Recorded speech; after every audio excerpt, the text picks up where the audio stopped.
ஆவரேஜாக 2000 பேர் ஒரு நாளைக்கு 24 மணி நேரம் ஆவரேஜாக 2000 பேர் சாவாங்க. 2000 பேர் சாகிறாங்கன்னா அன்றைக்கு இருந்த அந்த தாக்குதல் வடிவம் அவன் சாகட்டு. ஆனால் அதை பார்த்துட்டு இருக்கிற அவன் உயிரோடு இருக்கலாம், காப்பாற்றலாம், அவனை சாக போகிறான். அது ரொம்ப தாங்க முடியாத மாதிரி இருந்தது. 1000 குண்டுகள் வார இடத்துல எனக்கு ஒரு குண்டு வரலைன்றது அதிர்ஷ்டம் இல்லாமல் அது வேறு எதுவும். நீங்கள் நம்ப விரும்புகிற பொய்யை நீங்கள் சொன்னீங்கன்னா நம்பித்தான் ஆவான். இல்லாட்டி கடவுள்ன்ற கான்செப்ட் இருக்கவே இருக்காது. அடுத்த கட்டமாக ஒரு நகர்வை முன்னெடுத்துருக்கணும்ல. அப்படி இந்த போருக்கு பின்னாடி தமிழர்கள்ட்ட எதுவும் நடந்ததான்னு நினைக்கிறீங்களா, இல்லை அப்படி ஒரு ஏமாற்றமாக இருக்கு? முத்துக்குமாரோடைய மரணமே அதுதான். அவன் தன்னுடைய உடலை வந்து தியாகம் பண்ணி கொடுத்துட்டு போனதே அதுக்காக தான், மற்றவர்கள்ட்ட விழிப்புணர்வு உண்டு பண்ணுறதுக்காக தான் அவனுடைய உடலை கொடுத்தான்.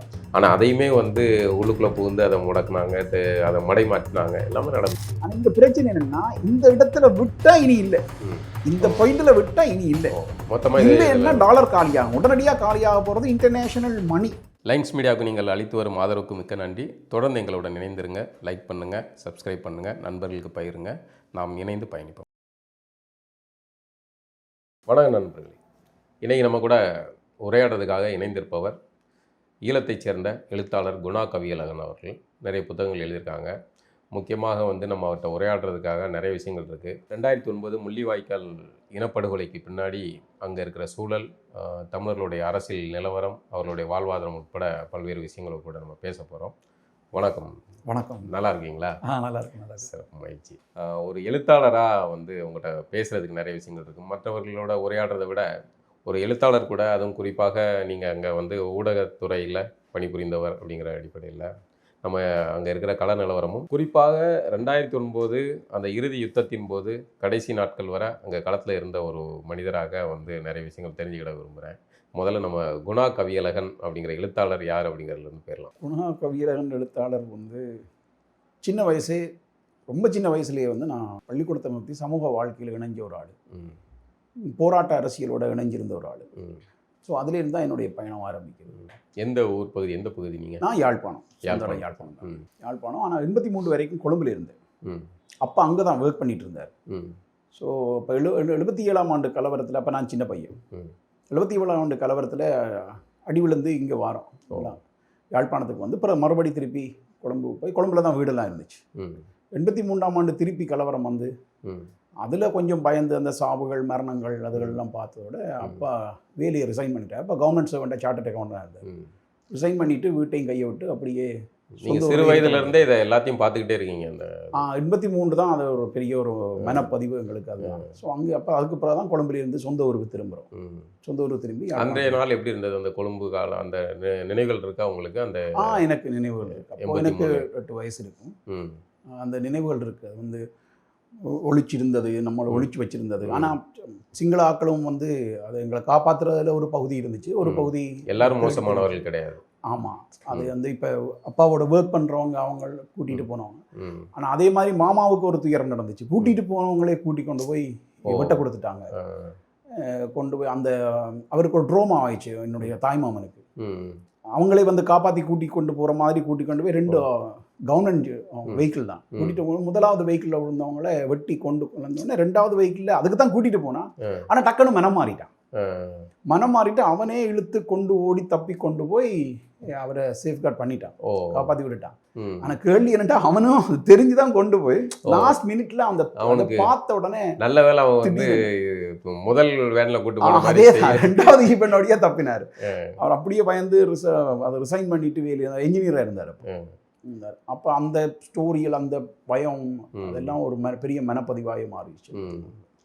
நீங்கள் அதன் பிறகு அங்கேருந்து அந்த 83க்கு அப்புறம் தான் வந்து நீங்கள் யாழ்ப்பாணத்துக்கு அதுக்கு பிறகு தான் நம்ம யாழ்ப்பாணத்தில். அங்கே கொழும்பில் வந்து தமிழர்கள் எப்போவுமே வந்து ஒரு நல்ல செழிப்பான ஒரு நிலையில் தான் இருந்திருப்பாங்க. ஆமாம். அந்த காலத்தில் இந்த பிஸ்னஸ் எல்லாம் கூட தமிழாவே அப்போ சார்ட்டர்ட் அக்கௌண்டன்ட்னு சொல்கிறீங்களே? ஆமாம். கஸ்டம்ஸில் சார்ட்டர்ட் அக்கௌண்ட் அவர் பண்ணார். அப்போ உயர்ந்த பொறுப்புகள் இருந்து அதெல்லாம் இந்த மாதிரியான தமிழர்கள் வந்து உயர் பொறுப்புகளில் இருக்காங்க, அதிகாரமிக்க பதவியில் இருந்தாங்க. அது எல்லாமே கூட இந்த ஒரு இன மோதலுக்கு முன்னாடி ஒரு இனப்பிரச்சனைக்கான அடிப்படைகளை பார்க்குற போது வெள்ளக்காரன் காலத்துக்கு பிறகு அட்மின்ல இருந்தவங்க எல்லாருமே வந்து சிங்கள பகுதியிலையும் அட்மின்ல இருந்தவங்க எல்லாருமே தமிழர்களாக தான் இருந்தாங்க. அது வந்து கல்வித்தரத்தில் வந்து இலங்கையில் ஒப்பிடும்போது கல்வித்தரத்தில் வடக்கு கிழக்கு மேம்பட்டவங்க இருந்தாங்க. அதுக்கு மிஷனரிஸும் ஒரு காரணம். அதை விட நாவலர் போன்ற ஆக்களுடைய முயற்சிகளும் ஒரு காரணம். ஸோ அதனால் கல்வி கற்றவர்களாக இருந்ததுனால அரச பதவிகளுக்கு போகும், அரசு அதிகாரம் இல்லை, அரசியல் அவங்க பிடிச்சிக்கிட்டாங்க. அரசு அதிகாரிகளாக இருந்தது முழுக்களும் அங்கேயுமே தமிழர்கள் தான். சாமானிய சிங்கள மக்களுடைய பார்வையில் தமிழன் தான் அங்கேயுமே இருக்கிறான்ன்ற இதை கிண்டி விடுறதுக்கு தூண்டி விடுறதுக்கு வாய்ப்பாக போச்சு.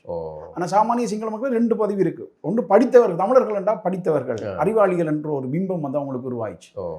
அடுத்தது அவங்க தான் அதிகாரத்தில் இருக்கிறாங்க, அப்போ அதை நசுக்கணுன்றதுக்கு அது எடுபடுற மாதிரி அந்த அரசியலை செய்ய முடிஞ்சுது சிங்கள தலைவர்களால்.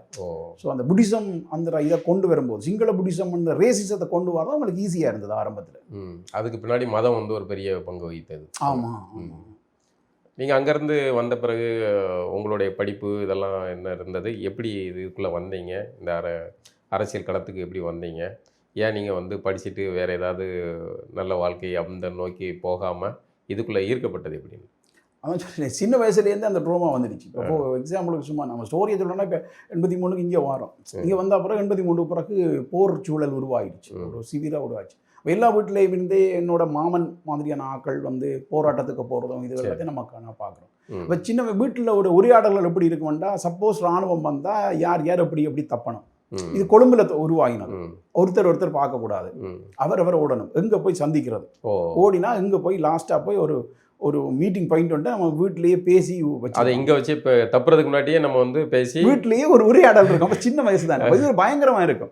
அவங்க பெரியவங்களுக்கு அது ஒரு உரையாடல், அது ஒரு ஸ்கெட்ச், தப்பிக்கிறதுக்கு என்ன வழி என்ன. ஆனால் இதை வச்சு தான் நீங்கள் வந்து கற்பநிலம்ங்கிற நாவல் எழுதியிருக்கீங்க. இல்லை, 95 இடப்பெயர்வு தான். இது ரொம்ப சின்ன வயசு காலம். நான் சொல்ல 83 காலத்தை சொல்கிறேன், இது 95. ஸோ 83 காலத்துக்கு அப்புறம் அங்கே கொழும்புலேருந்து வந்த பிறகு வீட்டினுடைய உரையாடல்கள் இப்படி தான் இருக்கும். அவரவர் பார்க்கக்கூடாது, ஒரு வேளை வந்தால் எப்படி ஆக்கள் நீங்கள் தப்பிக்க வேண்டாம். அப்போ தான் பெரிய அளவில் படுகொலைகள் நடந்தது. வவுனியாவில், வடமராட்சியில் இப்படிலாம் படுகொலைகள் நடந்தது, பெரிய அளவில் மோசமான படுகொலைகள் நடந்த காலங்கள். வவுனியெல்லாம் ஒரு ஊர்லேயே அப்படி ஆண்கள் முழு பேரையும் அள்ளி கொண்டு போய் ரோட்டில் போட்டு அந்த 200 அந்த ஊருடைய மொத்த ஆண்களையும் சுட்டு போட்டாங்க வவுனியாவில், செட்டிக்குளத்துக்கு அண்மையில். ஸோ அப்படி தொடர்ச்சியாக நடக்கும்போது வீட்டின உரையாடல்கள் எப்படி தப்பிக்கிறேன்றது, ஒரு வேளை அப்படி என்று வந்துட்டா எப்படி தப்பிக்கிறேன். அதுக்கு பிறகு தான் ஒரு 2 இயர்ஸ் 85க்கு பிறகு போராட்டத்தினுடைய அமைப்புகள் கண்ட்ரோல் ஏரியாவை கொண்டு வந்து இராணுவத்தை முடக்கி வெளியேற விடாமல் வச்சுருந்தாங்க. அது பிறகு ஒரு பீஸ் இருந்துச்சு. ஸோ இராணுவம் வெளியே வரமாட்டான், அதுக்கு முன்னே வரலாம், அவன் இஷ்டத்துக்கு அவன் ஆட்டம் போடலாங்கிற சூழல் இருந்தது. அதை வந்து அமைப்பு வந்து தடுத்தது. அப்போ அது பிறகு அவங்க ஆயுத ரீதியாக பலமடைஞ்ச பிறகு அதை க்ளோஸ் பண்ணி முன்னேற விடாமல் இருந்தாங்க. அப்போ தான் யுத்தம் ஆரம்பிக்குதுன்னு, அவன் வெளியேறதுக்கும் அதை தடுக்கிறதுக்குமான யுத்தமாக இருந்துச்சு. ஆனால் மக்களை பொறுத்த வரைக்கும் அந்த பயம் போயிடுச்சு அந்த காலத்தில். நமக்கு ஒருத்தங்க இருக்காங்க கேள்வி கேட்கறதுக்கு, கேள்வி கேட்கறேன்னா இங்கே வர விட மாட்டாங்க, இராணுவம் வராது, இரவில் இராணுவம் வெளியே வர வாய்ப்பு இல்லை, ஏன்னா அங்கே போராளிகள் இருக்காங்க அந்த இது. அப்போ அதுக்கு முன்னாடி அது இல்லை. இப்போ கொழும்புலேருந்து வரும்போது எங்களுக்கு எனி டைம் வரலாம், எனி டைம் ஏதாவது நடக்கலாம், தப்பிக்கிறதுக்கான இது வந்து வீட்டில் இருக்கும். சரி, எங்கே படிச்சீங்க? நான் கோப்பை கிறிஸ்டின் படித்தேன். என்ன முடிச்சீங்க? நான் 10ஆம் வரைக்கும் தான் படித்தேன். ஆனால் ஊடகத்துறை மீது உங்களுக்கு ஆர்வம் எப்படி வந்தது? ஆமாம், அது பின்னாடி வந்தது தான். அது அப்பா வந்து தமிழரசு கட்சியோட ட்ராவல் பண்ண ஒருவர் தான்.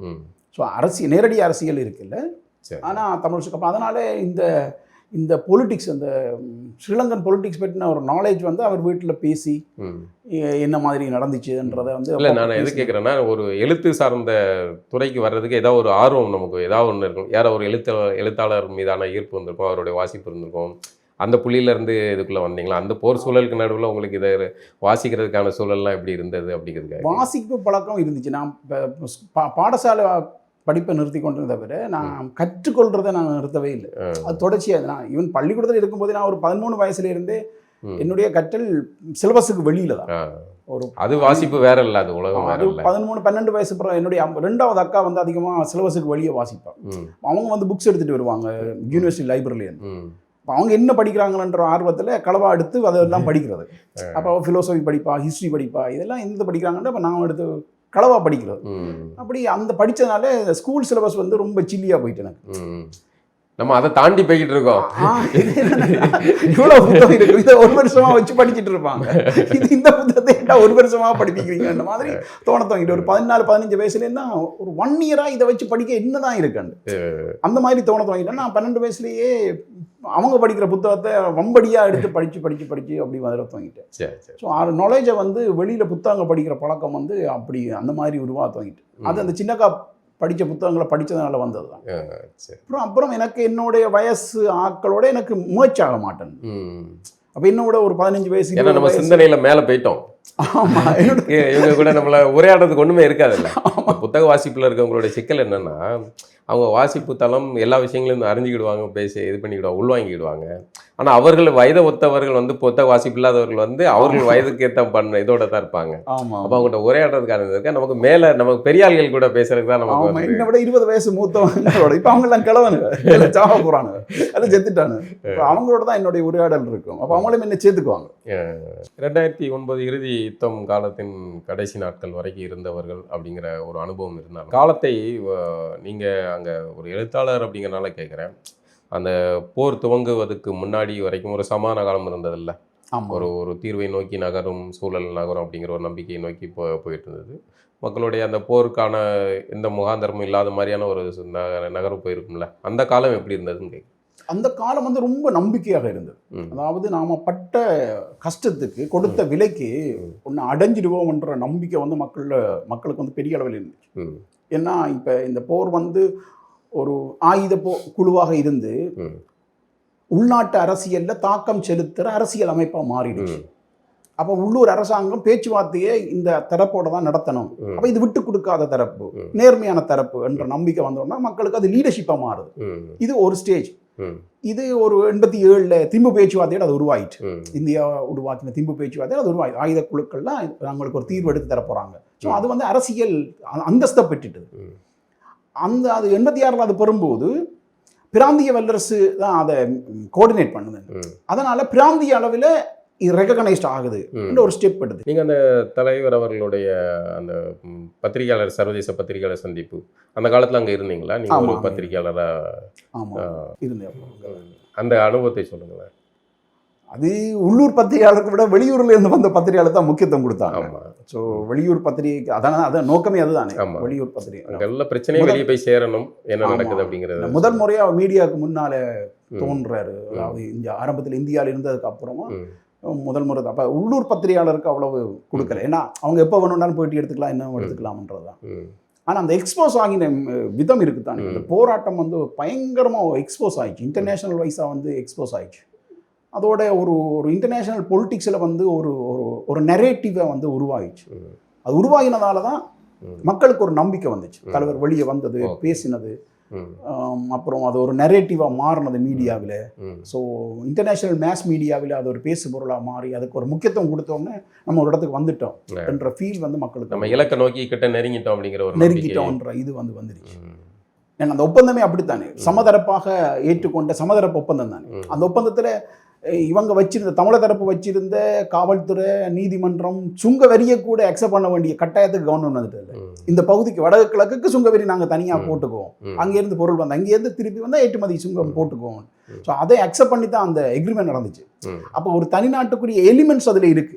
இந்த சட்டத்தை ஏற்றுக்கணும், இந்த காவல்துறை ஏற்றுக்கணும், இந்த சட்டம் அங்கே செல்லாது, அந்த சட்டம் இங்கே செல்லாது, அதை ஏற்றுக்கொள்ளும் போது மக்கள் ஒரு பெரிய நம்பிக்கை அடைஞ்சிட்டாங்க. இப்போ அந்த இறுதி நாட்களில் நீங்கள் பார்த்த கொடூரங்கள், அதை எதிர்கொண்ட சூழல், எப்படி அங்கேருந்து வெளியேறினீங்க, அந்த நாட்களை சொல்ல முடியுமா, பகிர முடியுமா? சொல்கிறேன்னா ஒரு இறுதி நாட்கள் வைங்க. அதாவது மாத்தளனுக்கு பிற்பாடுன்னா கடைசி 60 நாட்களை பாருங்க. கடைசி 60 நாட்களில் ஒரு நாளைக்கான சாவு விகிதம் வந்து சாவு தொகை ஆவரேஜாக 2000 பேர். ஒரு நாளைக்கு 24 மணி நேரத்துக்கு ஆவரேஜாக 2000 பேர் சாவாங்க. 2000 பேர் சாகிறாங்கன்னா அன்றைக்கு இருந்த அந்த தாக்குதல் வடிவம் ஹைலி எக்ஸ்ப்ளோசிவை பாவிக்கிறது இருக்குது தானே.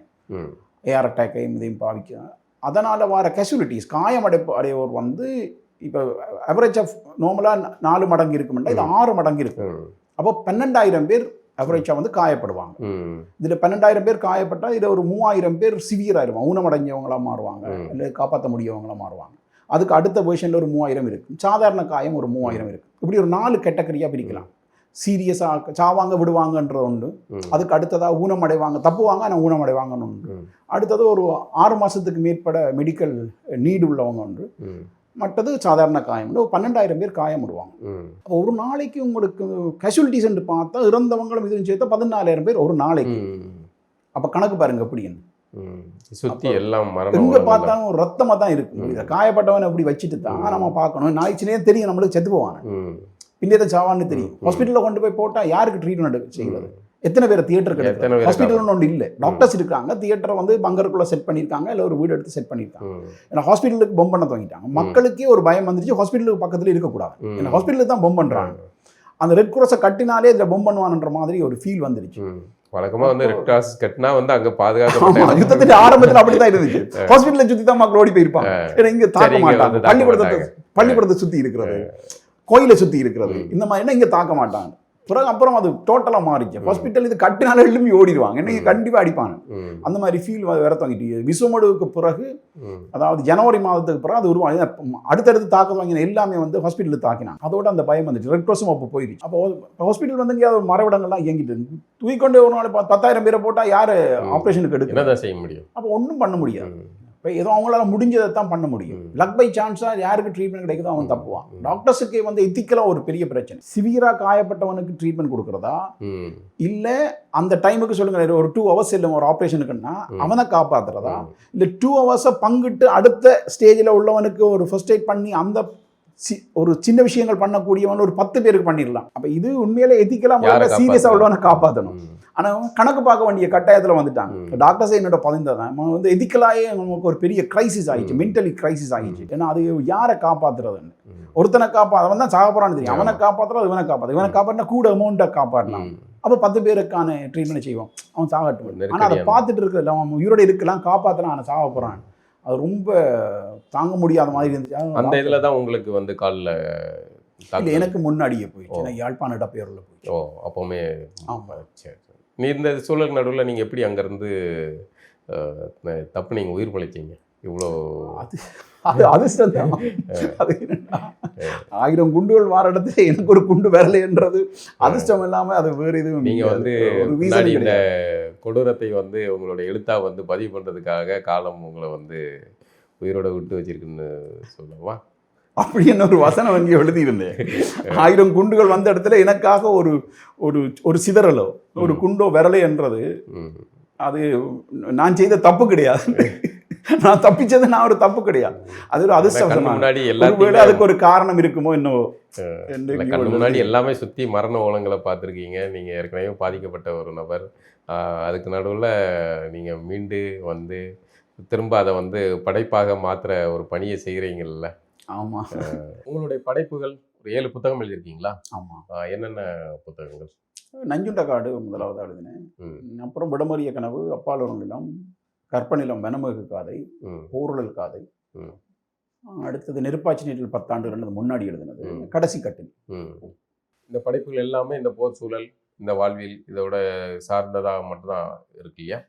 ஆமாம், இதெல்லாம் லிட்ரேச்சராக வந்தது தான். போரும் போர் சார்ந்த வாழ்வும் தான். அதை குறித்து போர்னுடைய துயரத்தை எழுதுறதா தான் எல்லாமே வந்திருக்கு. கடைசி கட்டில் மட்டும் கேன்சரை பற்றினது தான். கேன்சர் வார்டில் இருக்கிற ஒரு கேன்சர் பேஷண்ட்டோட பிரச்சனை தான். அது லௌகீகமானது தான். ஆனால் அதுக்குள்ள ஒரு பிரச்சனை இருக்குது. இந்த கேன்சர் ஏன் வருது, அதிகம் அப்நார்மலாக திடீரென்று கேன்சர் வார்டெல்லாம் நிறைஞ்சிருது, ஏன் நிறையுதுன்ற கொஸ்டினுக்கு பதில் இல்லை. அப்போ ரிசர்ச் பண்ணணும்னு சொல்லி கொஞ்சம் டாக்டர்ஸ் வந்து விரும்புகிறாங்க. இல்லை, நோய்க்கு மருந்து எடுக்காமல் நோய் ஏன் வருதுன்னு முன்னாடி போய் தடுக்கணும், ஃபீல்ட் ஒர்க் பண்ணணும், தடுக்கணும். அவங்களுக்கு தெரியுது இது போரால வருது. ஏன்னா போர் நிலத்தில் இருந்தவங்கள்ட்ட இருந்தால் அதிகமாக வருது, வெண்ணில இருந்தால் பேஷண்ட்ஸ் அதிகமாக வருது. அதான் யாழ்ப்பாணத்தின் கரையோரத்தில் இருந்து வருதுன்றது அவங்களுக்கு தெரிஞ்சுது, ஒபியஸாக தெரிஞ்சுது. இதுக்குள்ள இருந்து தான் நம்மளுக்கு கேன்சர் பேஷண்ட் அதிகமாக வராங்க. ஸோ அதனால வாரண்ட விளைவு தான் இதுன்றது அவங்களுக்கு தெரிஞ்சுது. ஆனால் இந்த ரிசர்ச்சை பண்ணுறதா இல்லையான்றது அந்த யுத்தத்தை வெண்டு போட்டிருந்த அரசாங்கத்தை நோக்கி குரல் வைக்கவே பெரிய பயமாக இருந்துச்சு. இந்த அரசாங்கம் பதவிகளில் இருத்தின ஆட்கள் வந்து தங்களோட சொற்பேச்சு கேட்கக்கூடியவங்க தான் அதிகமாக பதவியிலையும் இருத்தினாங்க. அப்போ அந்த குரலை எழுப்புறதா இல்லையான்ற ஒரு பெரிய நெருக்கடி இருந்துச்சு. அந்த விஷயத்தை நாவலில் பதிவு பண்ணியிருக்கு. அதனால அது பண்ணவே இல்லை. ஆனால் வந்த கேன்சர் பேஷண்ட் எல்லாமே போர் நிலத்தில் சிக்கினவங்கள்லாம். அப்போ இந்த மரணங்களை நாங்கள் போர்னுடைய கணக்கில் தான் போட வேண்டியிருந்தது. அப்போ போருக்கு பின்னாடி நிகழ்வு பின்விளைவுகளால் உருவாகிற போனுடைய விளைவுகளுடைய தாக்கம் இருக்குத்தான். அந்த அவலம் சாதாரண ஒரு குடும்பம், ஒரு அப்பா இறந்து போற நிலைமையில் இருக்காரு, அந்த குடும்பம் படுற ஸ்ட்ரகிள் என்ன, போருக்கு பின்னாடி தப்பிட்டவன் இருக்கிறவங்களுக்கு என்ன மாதிரியான ஃபீலை அடைகிறாங்க, அந்த ட்ரெஜடியை தான் எழுதியிருப்பேன். மீண்டு எழுதுறதுக்கான உத்தியை தான் அதில் எழுதியிருச்சேன். 2009 அந்த கடைசி 18 மே 17 18 அந்த நாட்கள் தலைவர் இருக்கார் இல்லை அப்படிங்கிற பின்னாடிலாம் நிறைய வாதங்கள்லாம் ஓடி போனது. நீங்கள் அதை எப்படி பார்த்தீங்க? அங்கே உள்ள சூழல் எப்படி இருந்தது? இல்லைன்றது தெரியும், அவனே ஒபியஸா அறிவிச்சிட்டான். பொதுவா மக்களுக்கு, அங்க உள்ள மக்களுக்கு தெரியும் சிச்சுவேஷன். அந்த உடல் அவருடைய தான் அப்படின்னு அது ஏற்றுக்கிட்டாங்களா? புரியல. அவங்க காட்டின உடல் வந்து தலைவருடைய தான் அப்படின்னு நம்புறாங்களா?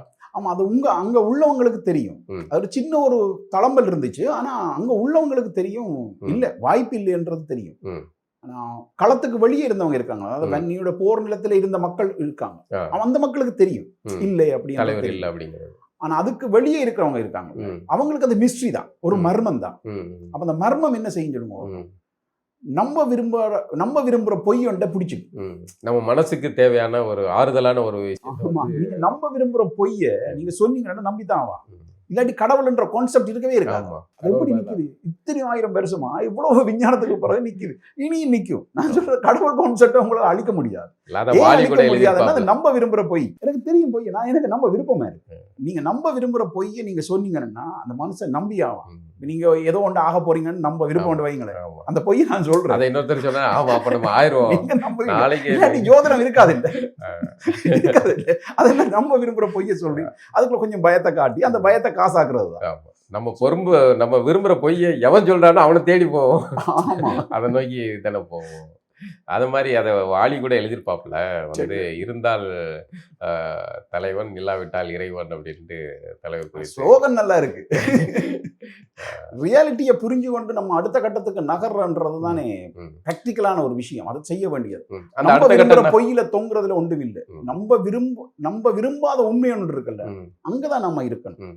நம்ம விரும்பாத உண்மை என்ன, யதார்த்தம் என்னது, கல நிலவரம் என்னது அப்படிங்கிறது சீக்வன்ஸ் வந்து 2 தான். நம்ம விரும்புற பொய், நம்ம விரும்பாத உண்மை. அந்த நம்ம விரும்பாத உண்மையைத்தான் அறிவாளிகள் எடுத்துக்கணும், ஒப்பீனியன் மேக்கர்ஸ் எடுத்துக்கணும், சிந்தனையாளர் எடுத்துக்கணும். அது எப்படி அது ஒரு விஷயமாக இந்த ட்ராமால இருந்து கொண்டு அங்கால போறோம் என்றதை நம்ம கொண்டுறணும். அவங்களே எமோஷனலுக்கு போய் விழ முடியாது. நம்ம விரும்பாத உண்மையை வந்து நம்ம விரும்புற பொய்யா மாத்திர முடியாது. அடுத்த கட்ட நகர்வே நடக்காத ஒரு சூழல்ல அது உருவாக்கி விட்டுரும். ஆமா, அதுதான் நடந்துச்சு. அது உலகம் முழுக்க நடக்கிறது தான். ஒரு யுத்தத்துக்கு பின்னாடி நடக்கக்கூடிய விளைவு இருக்குதானே, அது நடக்கக்கூடிய ஒன்றுதான். இல்லை, இப்படி ஒரு இனப்படுகொலை நடந்தது, அதன் பிறகு வந்து தமிழினம் அடுத்த கட்டமா ஒரு நகர்வை முன்னெடுத்திருக்கணும்ல. அப்படி இந்த போருக்கு பின்னாடி தமிழர்கள்ட்ட எதுவும் நடந்ததான்னு நினைக்கிறீங்களா, இல்லை அப்படி ஒரு ஏமாற்றமா இருக்குன்னு நினைக்கிறீங்களா? அது நடக்கல. அது நடந்திருக்க வேண்டியது நடக்கல. நடக்காத காரணம் என்றால் எங்களுக்கு சாதகமான சூழல் யுத்தத்துக்கு பிறகும் இல்லை. இப்ப யுத்தம் ஈஸி, இப்ப இத்தனை காலம் நடந்த ஒரு போராட்டம் ஈஸியா அழிச்சிட முடியாது. அதுக்கு உள்ளூர் காரணிகள் பலமா இருக்கணும், அதை விட பலமா இருக்கணும் சர்வதேச காரணிகள் இந்த உள்ளூர் போராட்டத்துக்கு எகெயின்ஸ்டா இருக்கணும். அந்த அரசியலும் இந்த அரசியலும் கான்ஃப்ளிக்டா மாறும்போது அதை அழிவுக்கு உள்ளாகலாம். அந்த சக்திக்கு முன்னாடி இந்த சக்தி நிற்க முடியாது. அப்படி ஒரு பாயிண்ட்ல வச்சுதான் அதை அழிய முடியும். சில சீக்வன்ஸ்ல சில மாதிரியான போராட்டங்கள்ல அழிஞ்ச அப்புறம் யுத்தத்துக்கான பின் அரசியல் இருக்குதானே, போஸ்ட் வார் பாலிடிக்ஸ் வந்து ஃபேவரா மாறிடும் உள்ளூர் மக்களுக்கு. அப்படி உலகத்தில் நாங்க பல விஷயங்களை நம்ம பார்க்கலாம். போஸ்ட் வார் சிச்சுவேஷன் இன்டர்நேஷனல் பொலிட்டிக்ஸுக்கு தேவையா மாறிடும். அப்படி ஒரு தேவை இருந்தா இது மேல போய் வெண்டுடும், அதுல ஒரு சொல்யூஷன் கிடைச்சிடும். ஆனா எங்களுடைய துயரம் என்னன்னா இந்த போஸ்ட் வார் சிச்சுவேஷனும் நம்மளுக்கு சாதகமா இல்லை. இந்த அரசியல் வேணாம், அழிச்சிடணும். நம்ம அது ஒரு சிங்கள பௌத்த நாடா இருந்தா அதை கையாளுறது ஈஸி என்றதுதான் அந்த இன்டர்நேஷனல் பொலிட்டிக்ஸுக்கும் இதுக்கும் மேட்ச் ஆகிற ஒரு விஷயமா இருந்தது. அதுதான் நம்மளுடைய பெரிய சிக்கலா இருந்தது. நாம பண்ணியிருக்க வேண்டிய என்னன்னா ஒரு போஸ்ட் ட்ரூத் பொலிட்டிக்ஸ் என்று ஒரு கான்செப்ட் இருக்கு, அந்த கான்செப்டை எடுத்துட்டு அதை கையில் ஏந்தி கொண்டு போயிருக்கணும். அது செய்ய தமிழினம் வந்து அதை செய்ய தவற விட்டாங்க. அதை செய்யற அளவுக்கான ஸ்ட்ரென்த் அவங்க விட்டு வைக்க மாட்டாங்க. அதை செய்ய இப்ப ரியாலிட்டியை நம்ம பேசலாம், அவன் செய்யல இவன் செய்யல என்று நம்ம ஒரு ஜனரஞ்சகமா பேசலாமே தவிர நாங்க ஐடியாலஜியா பேசினா சாதகமான உள்ளூர் சர்வதேச சூழல் இல்லாட்டிக்கு செய்ய முடியாது. அவன் விட மாட்டான், அவன் பெரும் சக்திகள். யுத்தம் தான் முடிஞ்சது, யுத்தம் தான் அவங்களுக்கு தெரியும், முடிஞ்சது யுத்தம் தான். ஆனா அரசியல் அப்படியே தான் இருக்க போகுது. ஆனா அழிக்க வேண்டியது அந்த அரசியலை தான், போராட்ட அரசியலை தான் அந்த அழிவுக்கு உள்ளாக்கணும் என்றதுதான் நம்ம சிங்கள அரசனுடைய நோக்கம். இப்போ இங்க எப்படி ஈழத்துல ஒரு இறுதி யுத்தத்தின் போது இவ்வளோ இதெல்லாம் நடந்தது. நம்ம கூட எல்லாம் நினைச்சோம். இந்த சமூக வலைதளங்கள் காலம் எல்லாம் மாறி இருந்திருந்தா, இந்த மாதிரியான போர்கள் சம்மந்தமான செய்திகள் பேசி, அது உரையாடலை மாத்தி, இந்த போரை நிறுத்துறதுக்கான ஒரு இது நடந்திருக்கும் அப்படின்னு. ஆனா இன்றைக்கும் வந்து ஈரான் யுத்தம் நடக்குது, இஸ்ரேல் காசா குழந்தைகள் கொல்லப்படுறாங்க அப்படின்னு பல வகையாக பார்க்குறீங்க. எப்படி பார்க்குறீங்க? நீங்க ஒரு போரை எதிர்கொண்ட ஒரு மனிதராக, இப்போ சர்வதேச அளவுல நடக்கக்கூடிய இந்த போர் சூழலை எப்படி பார்க்குறீங்க? அதான் அந்த சாமானிய மக்கள் வந்து அப்படி நம்புவாங்க. இது வெளியே வந்திருக்கு நியூஸ் அண்டு. ம். ஆனா நான் சொன்னேனே அல்கரிதத்தை யார் கட்டுப்பாட்டில் ம். வச்சிருக்காங்க. ம். அந்த அல்கரிதத்தை கட்டுப்பாட்டில் வச்சிருக்கவன் தான் அவங்களோட தகவலை உங்களுக்கு தரப்போறான். ம். எந்த தகவலை கொண்டு வந்து உங்களுக்கு விடணும்ன்றான். ஆனா ஒரு சின்ன சான்ஸ் இருந்திருக்கும். அதுக்கும் கொஞ்சம் வந்திருக்கும் வெளியே. ஆனா அதுல ஒரு நன்மை இருக்குன்னு சொன்னா, இப்ப தமிழ்நாடுன்ற ஒன்று இருக்குல்ல பக்கத்துல, அது கொஞ்சம் வந்தாலே போதும். இல்ல அன்னைக்கு என்னன்னா, அன்றைய சூழலை நீங்க தமிழ்நாட்டுல இருந்து நீங்க அதை புரிஞ்சுட்டீங்களான்னு தெரியல. இங்க வந்து அன்றைக்கு ஊடகமே இல்ல. முழுக்க அன்றைக்கு கருணாநிதி குடும்பம், கருணாநிதியுடைய அந்த ஆதிக்க இது இருந்தது இல்ல. அது மொத்தத்தையுமே ஊடகங்கள் இன்னைக்கு நீங்க அதை உணரலாம். இன்னைக்கு தமிழ்நாட்டில் நடக்கிற நிலவரங்கள் இப்படி வெளியே வராமல் இருக்கும். இதை விட பல மடங்கு அன்றைக்கு வந்து கருணாநிதியுடைய செயல்பாடு இருந்தது. அதுக்கு ஊடகமே வந்து உரையாடி அதை முடக்கிற வேலைகள்லாம் பிரமாதமாக செஞ்சுக்கிட்டு இருந்தாங்க. அப்போ இந்த இப்படி ஒரு போர் இது நடக்கு, இப்படி ஒரு கொடூரம் நடக்குது அப்படிங்கிறதே இங்கே உள்ள பெருவாரியான தமிழர்கள் தெரியல. குறைவான தமிழர்கள் இதை சார்ந்து தொடர்ந்து கவனிக்கக்கூடியவர்கள் பேசுவாங்க. ஆனால் பெரியவர்கள் பெரும்பாலானவர்கிட்ட போய் சேரல. அது அது அந்த மாதிரியான சூழல்ல இந்த சமூக வலைதளங்கள் இருந்திருந்தால், எப்படி மெரினா புரட்சி ஜல்லிக்கட்டு ஒருக்காக வந்து திரண்ட தமிழர்கள் திரண்டாங்களோ, இன்னைக்கு சீமானுக்கு திருச்சி மாநாடுகளில் இவ்வளோ மக்கள் திரள்றாங்க. இந்த மாதிரியான ஒரு சூழலை உருவாக்கி இருக்க முடியும் அப்படிங்கிற ஒரு ஏக்கம் வந்து இங்க எப்பவுமே இருக்கதான் செய்யும். அதை நம்ம மறுக்க முடியாதுன்னு சொல்ல முடியாது. அதான் சொன்னேன். இப்ப அல்கரிதம் வந்து தனக்கு ஃபேவரானதை கொண்டு உங்களுக்கு காமிச்சாலும் ஒரு கொஞ்சோண்டு விட்டு தான் ஆகணும். அது போய் தான் ஆகும். அதுவே எங்களுக்கு போதுமானதா இருந்திருக்கு. ஏன்னா தமிழ்நாடு பக்கத்துல இருக்கிறதுனால எங்களுக்கு அதுவே போதுமானதா இருந்திருக்கு. ஆனா இங்க எப்படி நிலைமை இருந்தாண்டு அங்க இருந்த எங்களுக்கு எதுவுமே தெரியாது. எந்த நியூஸும் அங்க இல்லை எங்களுக்கு. அப்ப எந்த வாய்ப்பும் இல்லை. அப்ப இங்க என்ன நிலைமைன்றது எங்களுக்கு தெரியாது உண்மையிலேயே. அந்த ஏக்கம் தான் பாத்தீங்கன்னா பிற்பாடு வந்து பின்னாடி வந்து தமிழ் தேசிய அரசியல் திராவிடத்துக்கு மாற்ற உருவாகி அது வந்து 2014 காலகட்டத்தில் அது வந்து தீவிரமாக ஆரம்பித்த பிறகு தான் வந்து மொத்தமாக திராவிடத்துக்கு எதிரான மனநிலையாக மாறுது. அதன் பிறகு தான் இவன் வந்து இந்த சூழலை உணர ஆரம்பிட்டான், போய் சேருது மக்கள்கிட்ட. அப்போது அவங்க மொத்தமாக வந்து கருணாநிதி குடும்பத்தை அப்புறப்படுத்துகிறாங்க அரசியல் வந்து. முன்னாடி அதுக்கப்புறம் அரசியல் மாற்றங்கள் இதெல்லாம் மாறி மீண்டும் அவர்களும் உட்கார்ந்தாங்கன்னு வைங்களேன். ஆனால் இது இப்படியெல்லாம் நடந்திருக்கா, நம்ம அதை கவனிக்காமல் இருக்கோமே அப்படிங்கிற ஒரு வேதனை வந்து தமிழர்கிட்ட உருவானது. நம்ம இவ்வளோ பேர் இங்கே இருந்தும் அதை செய்ய முடியல, தடுக்க முடியலையே. முத்துக்குமாரோடைய மரணமே அதுதான். அவன் தன்னுடைய உடலை வந்து தியாகம் பண்ணி கொடுத்துட்டு போனதே அதுக்காக தான். மற்றவர்கள்ட்ட விழிப்புணர்வு உண்டு பண்ணுறதுக்காக தான் அவனுடைய உடலை கொடுத்தான். ஆனால் அதையுமே வந்து உள்ளுக்குள்ளே புகுந்து அதை முடக்குனாங்க, அதை மடை மாற்றினாங்க, எல்லாமே நடந்தது. அதனால கேட்குறேன். ஆமாம், அது அந்த காலத்தில் உள்ளூர் அரசியலை தாக்கம் செலுத்தக்கூடிய ஒரு எலிமெண்ட்ஸாக ஈழம் கண்டென்ட் எமோஷனலி இருந்துச்சு.